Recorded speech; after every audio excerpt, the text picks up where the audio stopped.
The morning sun was high in the sky, casting long shadows over the village as the gathering continued in the central square. The elders sat in a semicircle, their expressions grim as villagers murmured amongst themselves. The inquiry into Armani's alleged witchcraft was about to begin. Jabari stood beside Armani, his heart heavy with worry. He knew the stakes, and though he had tried to stop Kato's lies from spreading, the damage was already done. Kato, standing a few paces away, felt the weight of every eye on him. He was confident that the false testimonies he had orchestrated would turn the village against Armani. His loyalists were ready to speak, and once they did, the inquiry would swiftly move in his favor. Yet, there was an uneasy feeling in the pit of his stomach, a sense that things were not as controlled as they seemed. The village headman raised his hand, calling for silence. We gather here to determine the truth behind the accusations against Armani, he began solemnly. Let all those who have witnessed anything suspicious come forward now. Just as the first of Cato's men stepped forward, a sudden movement at the edge of the village square caused the crowd to shift.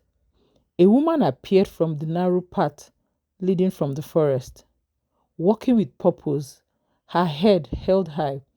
Her face was strikingly familiar, and for a moment, everyone thought it was Armani herself, except for the fact that she was already standing next to Jabari. A collective gasp ripped through the crowd. It was like seeing a ghost. The woman who had appeared looked exactly like Armani, but something was different about her. Her stance, her aura. The villagers whispered amongst themselves, confused, trying to make sense of what they were seeing. Jabari's eyes widened, his breath catching in his throat. This woman wasn't Armani, but she bore an uncanny resemblance.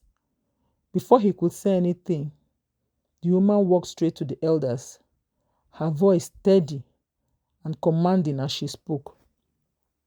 I am not Armani, she began, her voice ringing through the square. I am her sister. My name is Amara, and I have come to tell you the truth. The murmurs grew louder. Disbelief etched across the faces of the villagers. Twins were a rarity in other villages, and it was well known that they were viewed as bad omen. If a family gave birth to twins, one was sent away, banished to protect the village from misfortune. It was an ancient law, one that persisted through generations. The headman furrowed his brow, signaling for silence. Amara continued. Twins? He asked, his voice filled with confusion. But we have had no mention of this before. Explain yourself, girl. Amara took a deep breath and faced the gathering with calm composure, though her eyes darted nervously towards Amani, who stood beside Jabari, shock written across her face. We were separated at birth, Amara explained, her voice unwavering, but soft with the weight of her story. Our mother, knowing the laws of her village, sent me away to live with another family in a neighboring town. Armani stayed, and I was never to return. We had to hide who we were because in our village, twins were seen as a curse.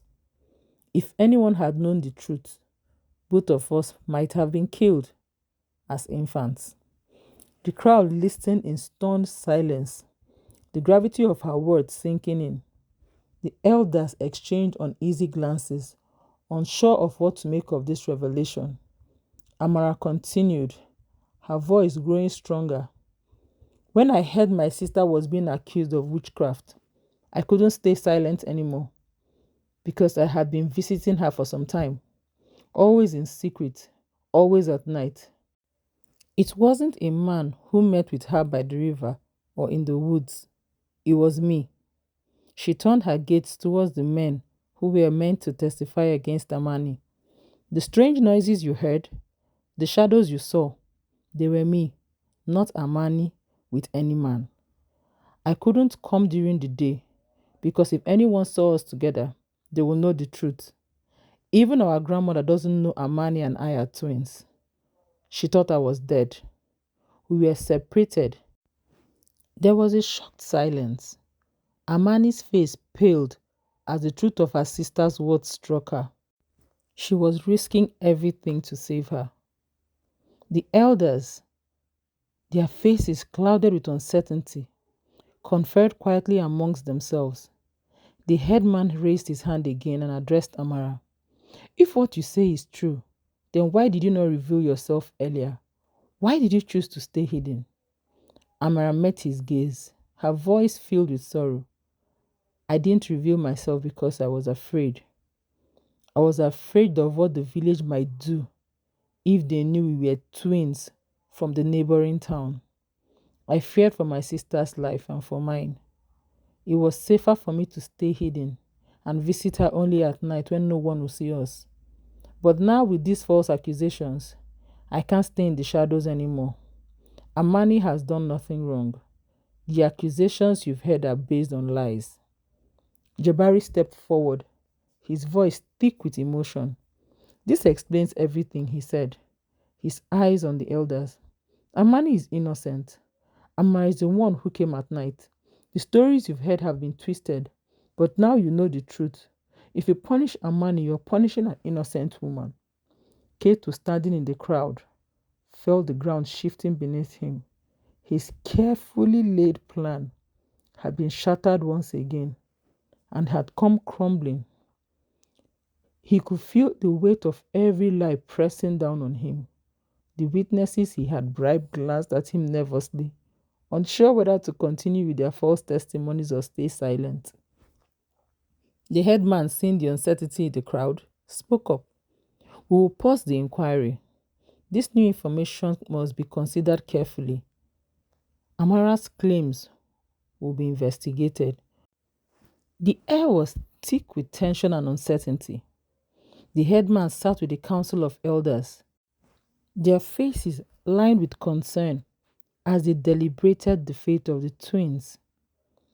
The revelation of Armani and Amara's shared secret had sent shockwaves through the village. And now the debate wasn't just about Armani's innocence, but whether allowing the twins to remain in the town was safe. Other villages had been raised with the ancient belief that twins brought bad luck, misfortune, and even death. They whispered amongst themselves, wondering what would happen if they allowed both sisters to stay.